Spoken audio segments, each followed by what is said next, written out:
Oh, shoot. I intended to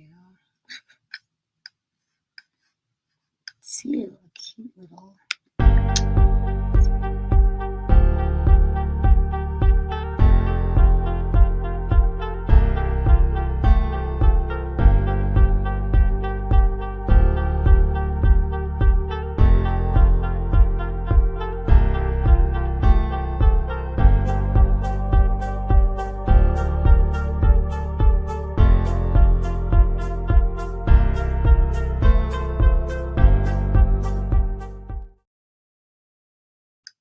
Hello, hello, hello.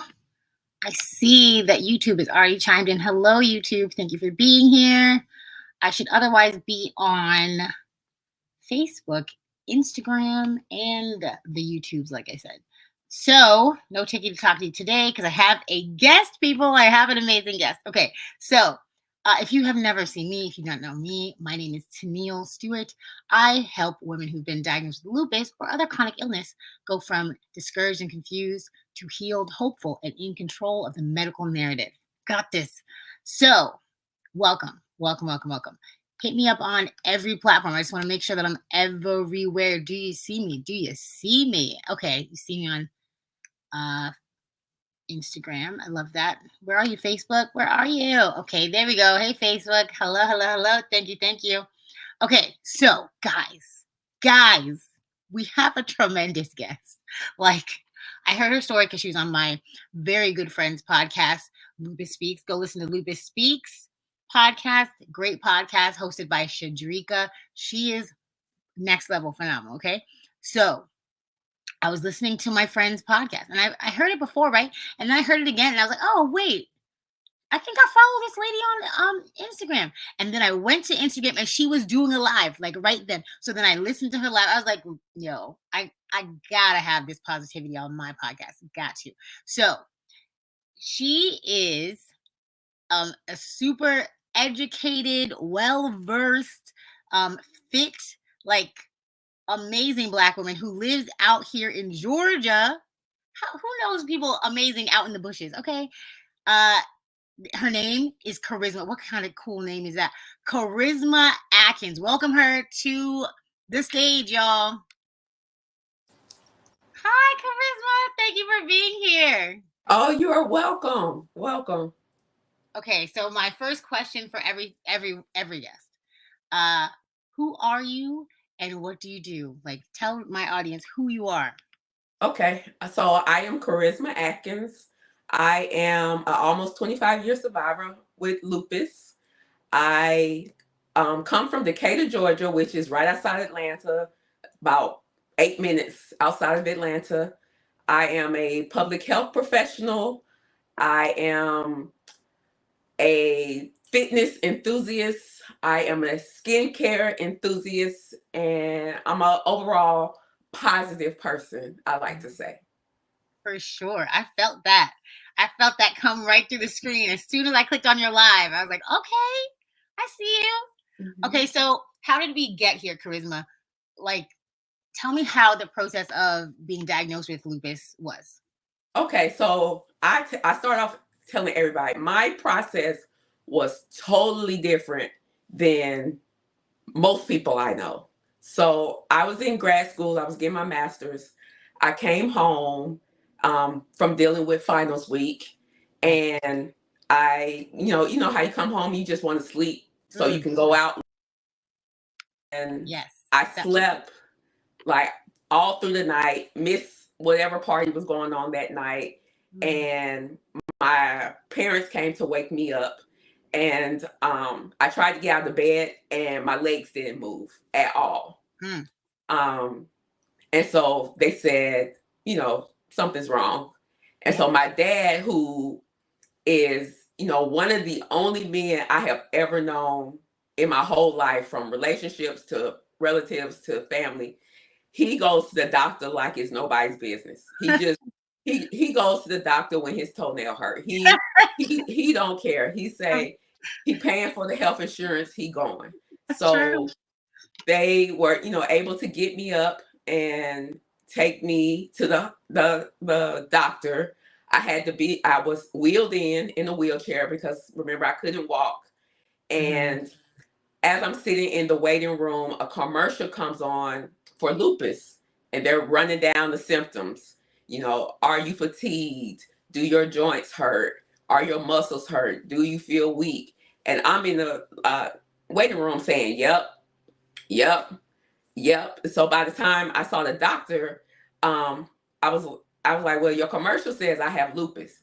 And he was like, well, let me see, let me run some tests. And so he ran tests, and he gave me a steroid just to get me home so I could walk. So we stayed in the waiting room maybe like an hour or so, just so the steroid could kick in, and so I could get home. And soon as we walked in the door, he called and he said, "Yep, you have lupus." He said, "I'm gonna send you to a rheumatologist, and I already made your appointment, so you have to go to the rheumatologist." Wow. So maybe 2 days later, I went to the rheumatologist.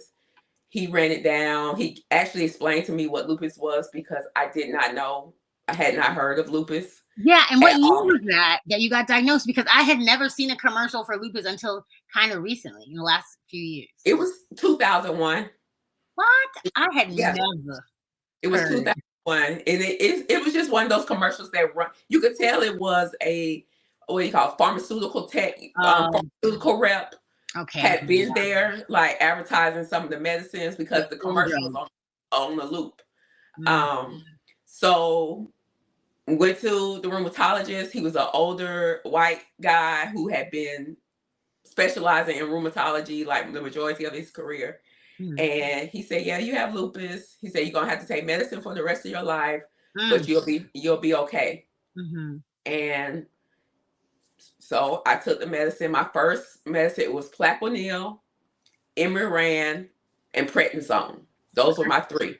I've taken all of those. Yeah. Yeah. And so that was it. That's how I got diagnosed. Okay. And so when he told you, like, when he told you what it was and gave you medicine, was like, well, you feel better, like, go home. Like, were you afraid, or like, what was the emotion? What was the, like, did you have a plan, or what did you think?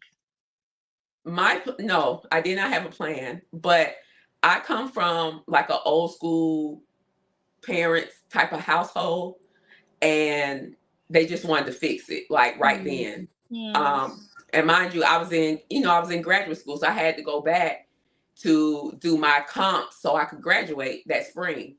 And so, my focus was to go back to school to graduate on time because that's what we do.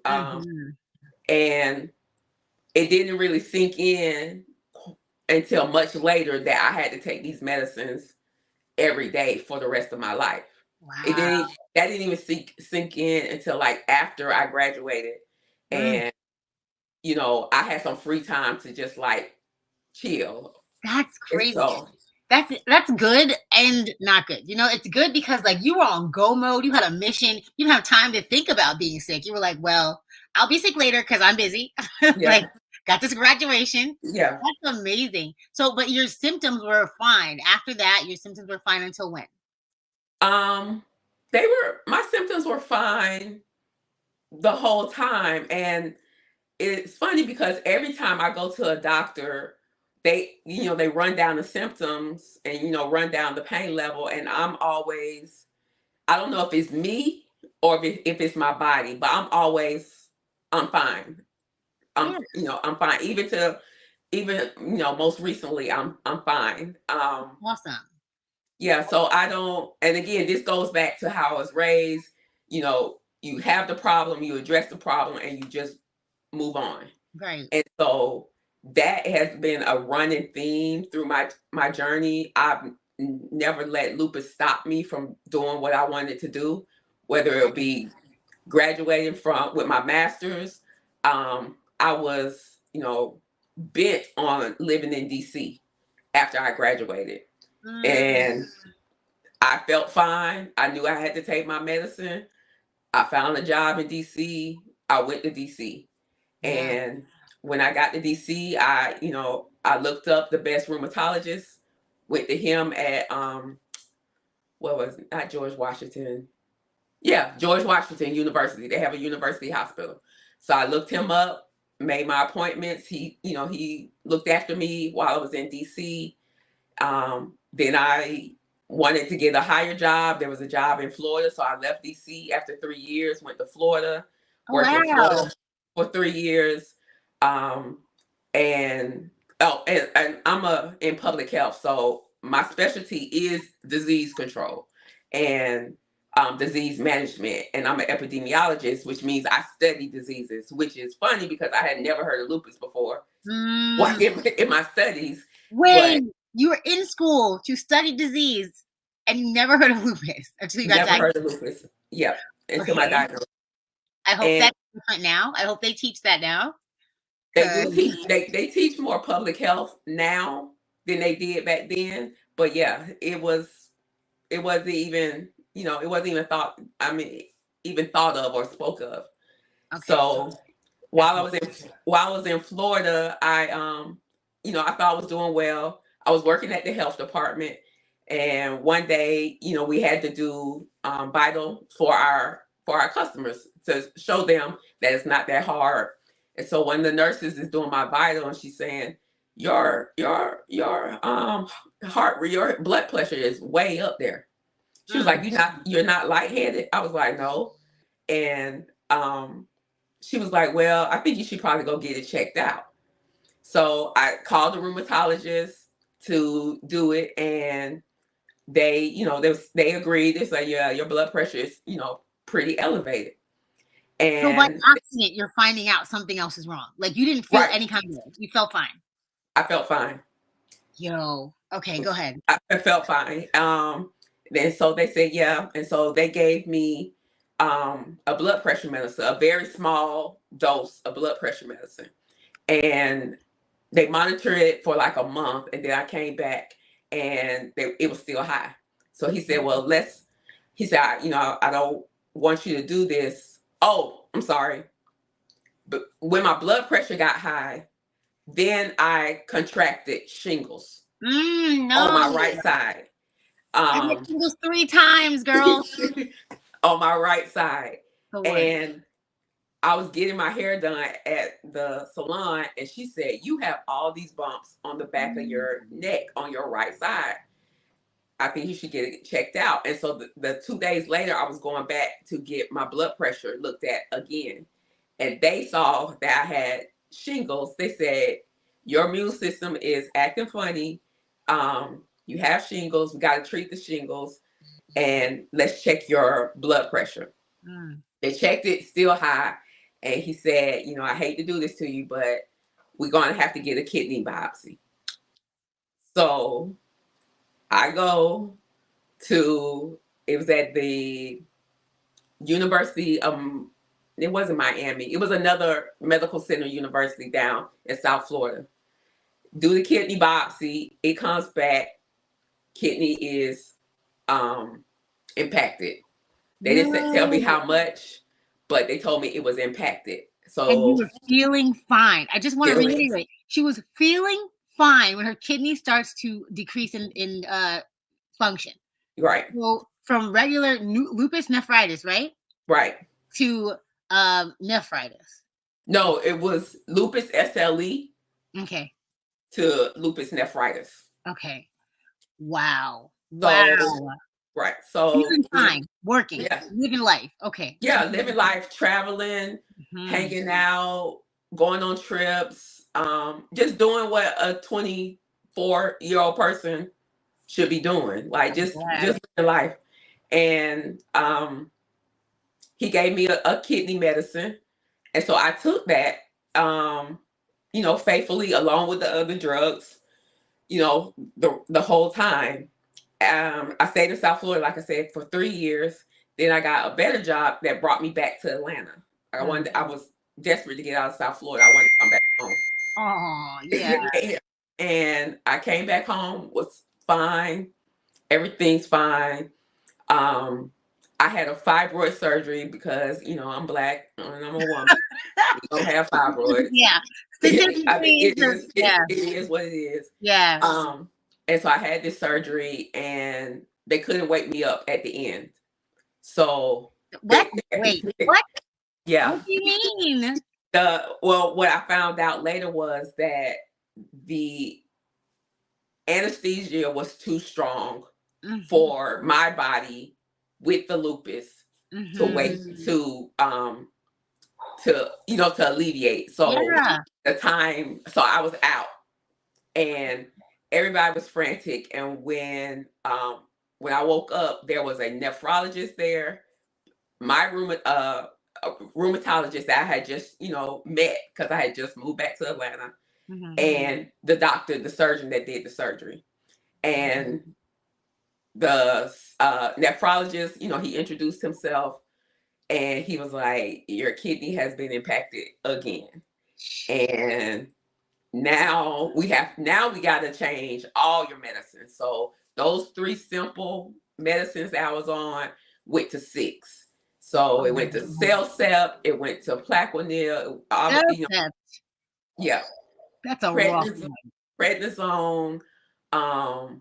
There were some others. So, I came through that. I was seeing my nephrologist, faithfully once a month, like, most lupus nephritis patients do. Everything was going good.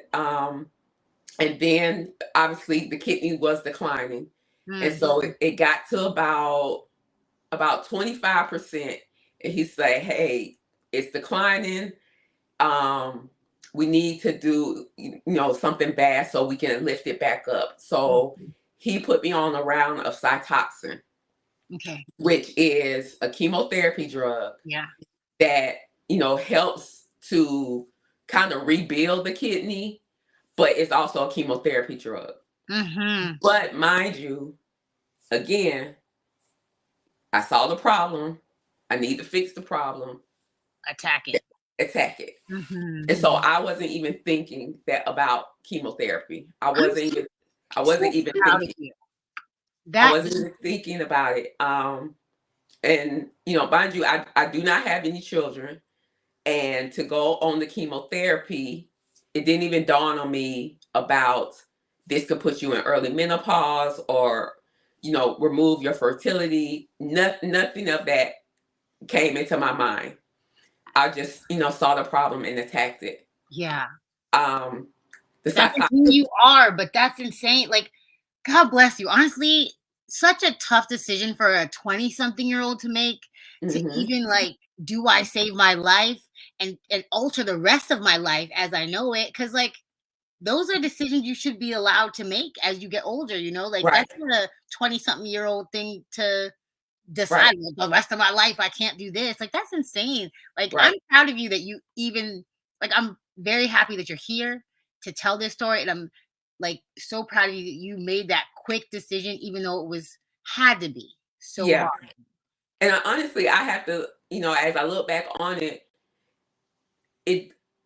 fertility and childbearing wasn't in my mind. It was more about not being on dialysis. I was definitely afraid of going on dialysis. And so this was the step, right? This was the step to prevent me from going on dialysis. And so I did it.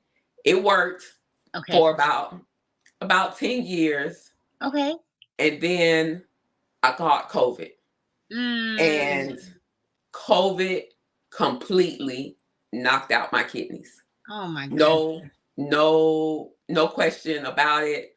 My kidney function went from about 35 when I contracted it to it went down to about 10.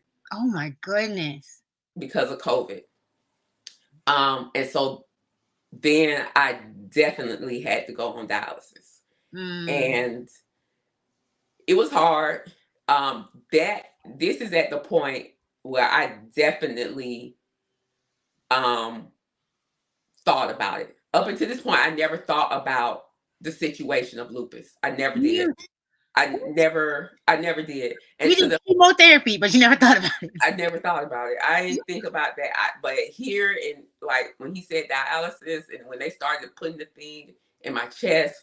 I was like, okay, this is lupus. Like, this is what people are telling me, because I had never experienced a bad side up until that point. But this is like my first introduction to the bad side. That shows who you are, though, because to so many people, that would have been the whole thing, would have been the bad side. You taking medications every day, chemotherapy, drugs, all that, like, being unhealthy in any way, shape, or form, and not being able to go out with your friends when you're in your 20s the way you want to for however long because of being sick. Like, that would have been the bad side. So for you to have gone through all of that, and then the only when your kidneys fail is when you're like, well, then I got to the bad side. That's a testament. That is something that you can scream from the rooftops, because so many people suffer all the way through to what you would have called the bad part. So, like, Yeah. you did great. That's amazing. But I have to, put a caveat on this, because throughout my journey from the beginning up until like dialysis, I only told maybe 5 friends. I never told. Nobody in college knew. Nobody in my grad school knew. Nobody at work knew. It was my mama, my daddy, my brother, my best friend, and one of my very good friends. 5 people. What? Dude. And how many years?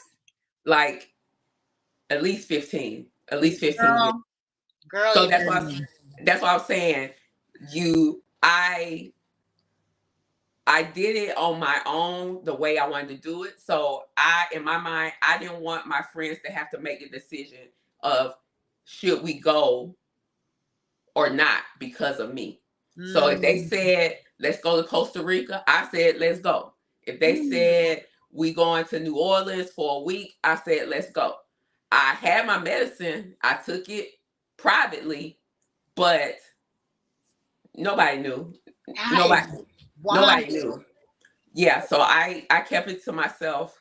What year was that, do you think? Like, around what time? Because right now, people on Twitter or whatever it's called, Facebook and stuff, they're like, I blinked 3 times. Let me put it on the internet. Like, how did you not tell anyone? That sounds so, like, I don't know if I could do that. It was just like, and mind you, I didn't have a lot of pain.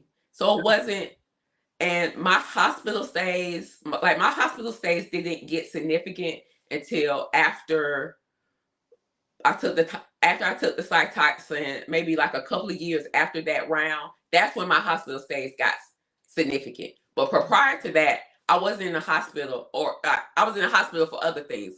The fibroids, I had a foot surgery, like stuff, like other stuff, like random stuff that everybody goes through.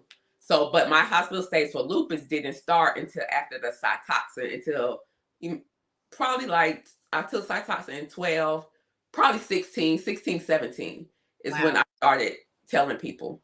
Okay. And how did they react? It was fine? How did they react? They were fine. Yeah, they were totally supportive. It was me, totally me. And, I own that. It's totally me.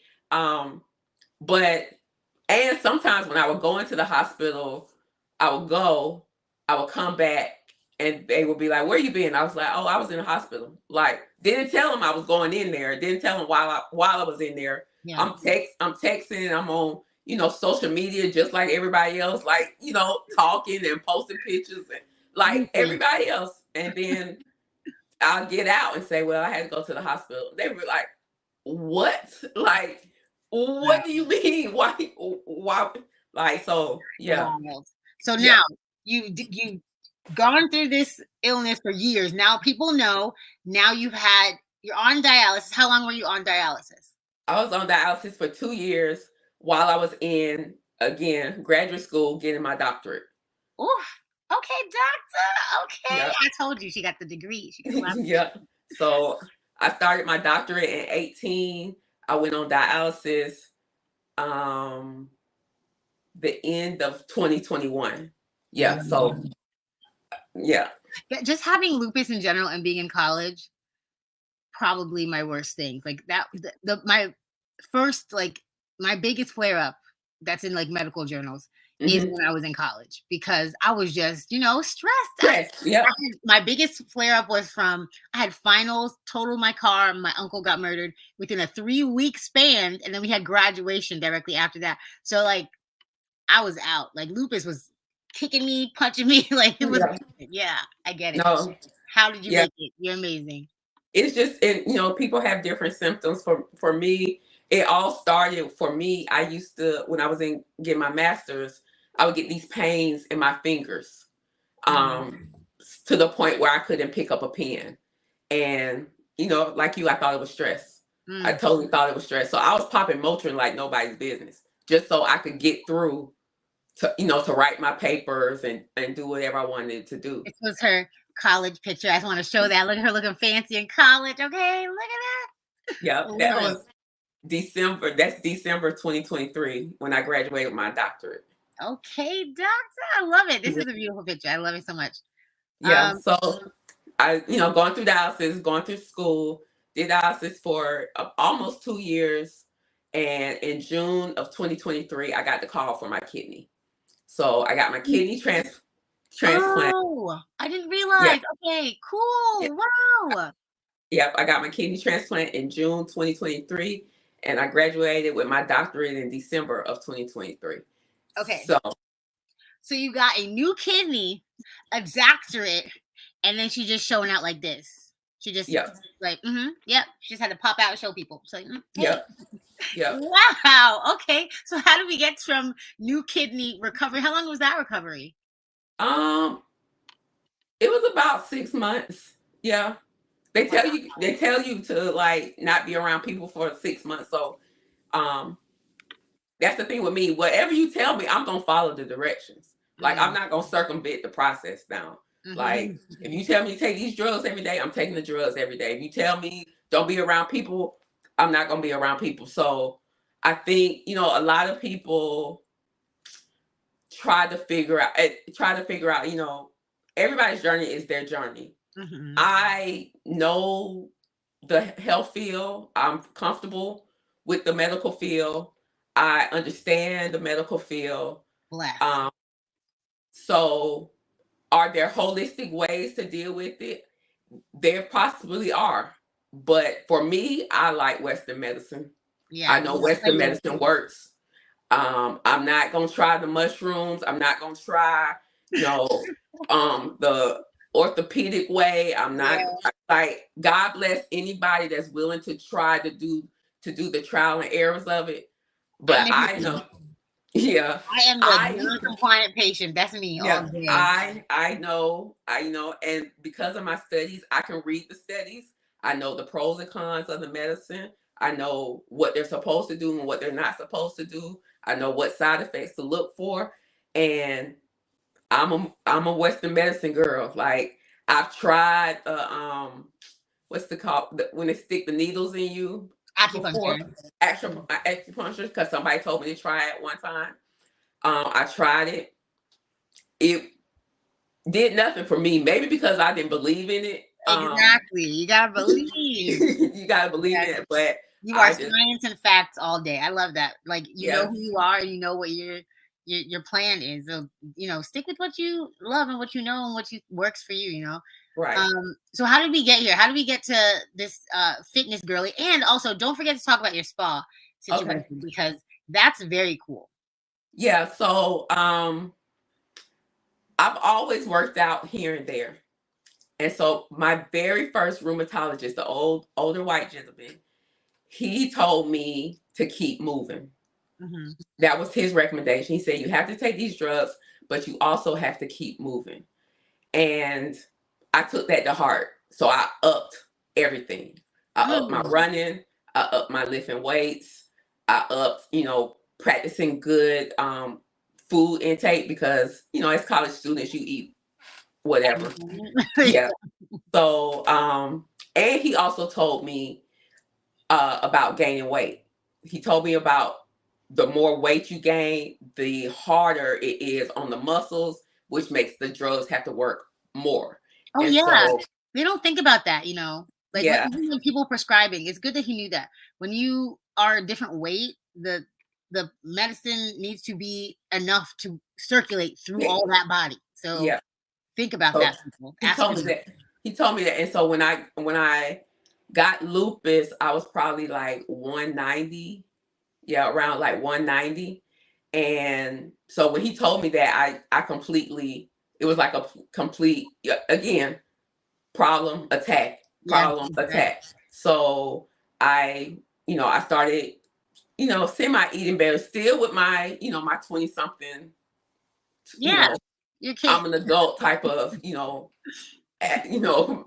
mindset. Yeah. Um, but I took it to heart. So I started, working out on my own initially, Mhm, just walking and running and lifting weights in like my apartment complex and things like that. mhm. And then I met a group of women that started a run group. Oh, And fun. I joined that run group and we, ran races here around Atlanta. And then, obviously I got lupus, so the knees gonna hurt. And Mm. I was able to run like two half marathons and, Wow. 5Ks and Let's 7K. go. That's Yeah. amazing. But then Wow. then I Lupus said awareness. I gotta hang it up. I gotta hang it up because my knees were hurting too bad. Yeah. And this is around the time, I guess about 15, 16 in Atlanta had this major boost of gyms. Like we always had like the Gold's Gym and the big gyms, Mhm, but then Atlanta got this boost of like boutique gyms. mhm. Like people working out in these gyms, they're smaller in size. You have one trainer that's training everybody, Okay. and so I got into that, and I met my current trainer um, in 20. Mhm. Yeah, in 20. And I've been with him ever since then. So, I got stronger, and then my rheumatologist kept telling me just to keep lifting weights, keep doing what you're Yeah. doing, All the don't medicine all the right, medicine, like, can deteriorate your muscles so much faster, so right. it's a must. Yeah. So she's like, don't just overexert yourself. So I got into that, and I've been in that heavy like the last 4 years, like trying to see how far I can push my body, how much can I lift, how much can I bend, how much can I squat, all of these things. I see And a challenge on your, Instagram, some challenge. yeah, yeah, we're having the Squattober challenge right now. Squats every day, different types of squats each week, but basically squats every day. And so that's what got me into working out. And then I started seeing the benefit because my doctors, because they encouraged me to do it. Um, my knees didn't hurt as much. My Mm, joints didn't hurt as much. Um, and so that is my version of how I practice my self care. I get up every morning, I work out either at the gym or I go outside at my home and walk or do whatever. But the gym for me is like the epitome of my saving grace. Like I can mm. go in there and I can do the programs. And I also this is a little thing about me because I'm a competitor, always have been. I swam in high school, I did cheerleading, all of that. I work out with 20 somethings. They're like Mm. 20s and 30s. Yes. Like I am the oldest person, not the oldest, but I'm one of the oldest people in there. And so whatever they doing, I'm gonna do it. There you go. That's how you stay young. That is Yeah. how you stay young. And, like, every single thing that you have told us during this interview has let us know that you like a challenge. You like you like to press into the odds and be like, are you sure about that? That is Yeah. not a secret in any way, okay? Yeah. Just I like a adapt to challenge. it in the middle of dialysis. Yeah. Like, Yeah.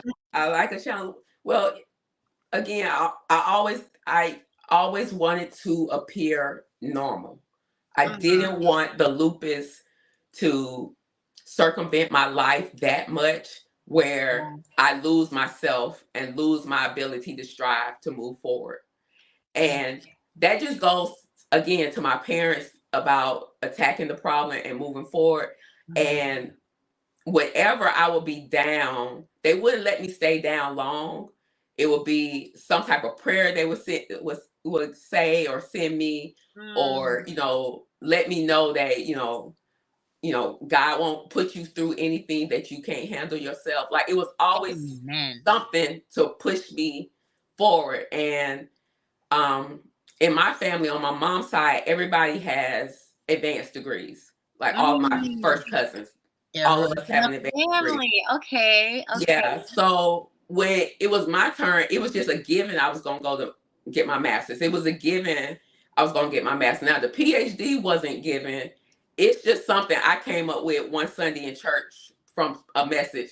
And I found a program like that next week, and I was like, I'm going to get my doctorate. And my parents like, okay, that's intense. Yeah, I was just like, I'm going to do it. So I want to. So what would you say is your message to other loopies that are, in a similar situation? They want to be doing the things that they would normally be doing. They are, want to be healthy and fit. What is your message to them as we get ready to close out in this? Okay. First message is you have to start somewhere. You have to start somewhere, whether that be changing your diet, or going to the gym, taking a walk. But you have to, I implore everybody I talk, you have to keep moving. You cannot settle in the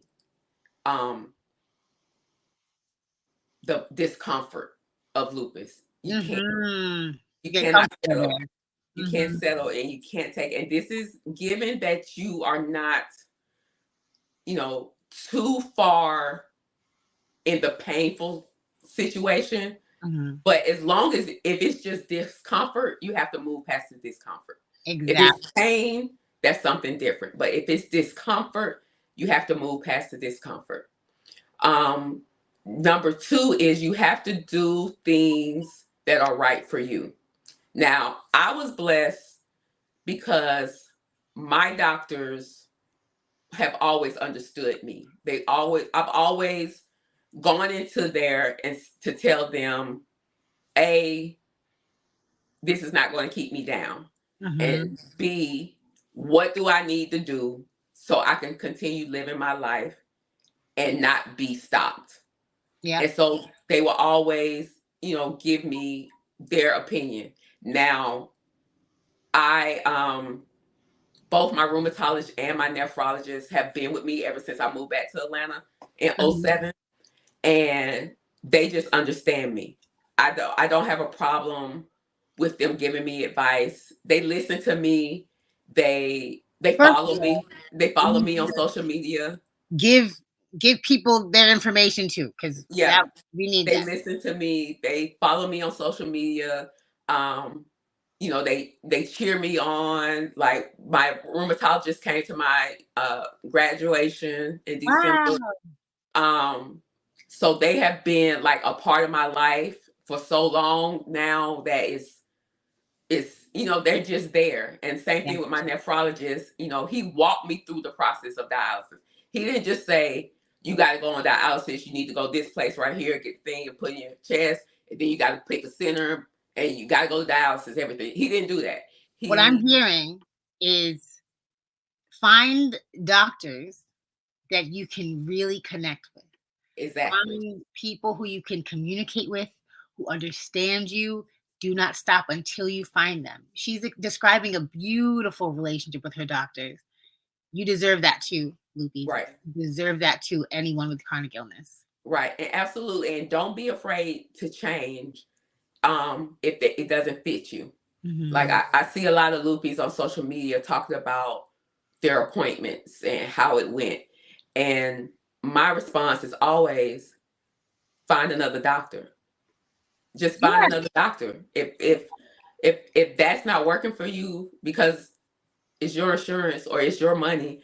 Find another doctor. Find another doctor that benefits you. Right. And then along those lines, I really, really, really, really want people, especially lupus patients, especially lupus nephritis patients, to find your doctor that is attached to a university medical center. What she said, I 100%, the best doctors I've had have been connected to a teaching hospital or a hospital or, with the university. That 100%. And there are studies out there to prove like the local doctors are fine for your general care. But when you're talking about a chronic condition that can change at the drop of a dime, you need a university or teaching hospital that has access to all the type of doctors you could possibly need. You may not need them all, but you can possibly, and for lupus patients, because it affects different parts of your body. Now, mine affected my kidneys, but I know people that affected their hearts, or affected their brains, or affected their ability to walk. And so just imagine, had I been to a regular hospital with my fibroid surgery, and this happened, they would have to call in, and it could have took time, call in a nephrologist, call in a rheumatologist. But because I was at the University Medical Center, they were there. They were ability just to get on the computer, find the nephrologist I needed, make sure my rheumatologist was in the know, and it was okay. But just imagine not having that and having to wait days on days in a hospital just to get out. Right. Yeah. Such a good point. Such a good point. You have to, in general, you have to be cognizant of your health, and you have to know what works best for you, but do not be afraid to change your doctor, and to make sure you're in the right setting for your hospital, for your visits. Yes. And then lastly, find something that you're passionate about. I am passionate about skincare, because when I was first diagnosed, they told me about this butterfly rash, and I was like, absolutely not. I'm not butterfly rash. There's her skin, y'all, looking glowing and beautiful. Yeah. And tell them she has a spa business herself. I saw it on Instagram. It's simply Charisma here in Metro Atlanta. But when they said that butterfly rash, absolutely not. I'm not doing it. Nope. And it's because the household, like how I was raised, you always presented your best self. Like my parents believed in that. Like you always went out the house as your best self. Like when there was a time when the pajamas were in style, I couldn't do that. My dad was like, absolutely not. You are not leaving this house like that. No. So when they said butterfly rash could be on your face, I was like, absolutely not. Let me figure out how I can take care of this skin. And so I went to aesthetic school, got my license. What? More school? More school. Yes, he said, absolutely not. Absolutely not. So I know, I see patients, or I see my clients. I also write magazines as well, but I am just cognizant of skincare, and the better I feel about how I look and how I present to the world, the more likely I'm able to attack whatever problem I have. So that includes my body, that includes skincare, that includes my mind. He said, look good, feel good. Look good, feel good. Feel good. Yeah. That's what she said. Okay. Look good, feel good. And I love that. Thank you so much for being here, Charisma. You are a light. I'm just like in awe. You honestly, like what you said. Oh yes, and then I went back to school and then that is insane. And you're like, dialysis and PhD masters, whatever, it's fine. Like it's a huge deal. I love that you don't look at it as a huge deal or like portray it as a big deal, but it's a huge deal for someone who is completely well to do that, much less with a chronic illness. And you are killing the game. You look great. You feel great. You're helping everybody else to look great also. And I commend you, my loopy friends. You're welcome. Where can people find you? I'm on Instagram at CY Atkins. Also, my beauty brand is on Instagram at Simply Charisma. And I'm on TikTok as well, where I post all my skincare videos, my workout videos, um, my clothes. I'm a fashionista as well, so I I I I like all things lifestyle. I Yeah. like all things lifestyle. So Yeah, I guys, just hit her up. I'm gonna put all her stuff in the description everywhere I can, and yeah, definitely look out for her. She's definitely an up and coming loopy influencer. Look at her doing all the things all the time. You guys, thank you for being here. Oh man, we had mad comments. I didn't really get a chance to look at comments because we were talking. There were so many talks. yeah. Let me read a few because Instagram comments will disappear. So Okay. we have wows, we have great afternoon, we have happy Monday, amen. Hey baby girl, we got icon. I love seeing your posting content. I always get value from when you share. I love this icons. Wow, lots of wows. Mm. Anesthesia is the most dangerous part of surgeries. That's so interesting. You go, girl. You're in my thoughts and prayers. Thank you so much for sharing your story. So many comments. You look amazing. Wow, wow, wow. Shout out to you, Mrs. Atkins. Um, wow. Yes. People were saying a lot. I'm sorry. Sorry, guys. I could not respond because the story was good with a T. Good. Yeah. Okay. It's so powerful. And thank you so much for being here. This will be all posted in full on Facebook and in full on YouTube, and there will be a clip on Instagram. Follow her, follow me, like, share, tell your mama, tell your friends. Have a beautiful day. Thank you so much, Yeah. Charisma. Yeah. And just remember, you too can have charisma. Y'all be safe Hey! and be healthy. She has a tagline. I can't. Yeah. Okay. Bye, guys. Thank you. Bye. Y'all be safe.